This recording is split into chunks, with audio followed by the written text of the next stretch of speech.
All right, Kevin Williams, manager of All Skill Construction. I got the hardwood floors being sanded and refinished in here. So let me show you the beginning process of the sanding.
So that's the beginning process.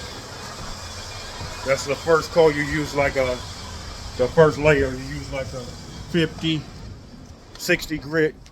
So you can take all that abrasiveness off of there. Then you start stepping up to 100, 120, 150, 200 to make it smooth.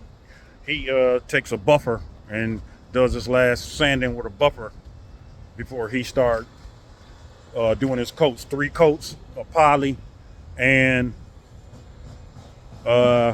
he's saying each coat he put down of the polyurethane, he's saying that also. So I'll show you the finishing process after that. Today is Saturday the 9th. No, Friday the 9th, I'm sorry. So he should be done Monday. But I'm not going to be able to walk on it for a couple of days. So I'll be able to show you the finishing product after that. You know why? Because none of us is handyman.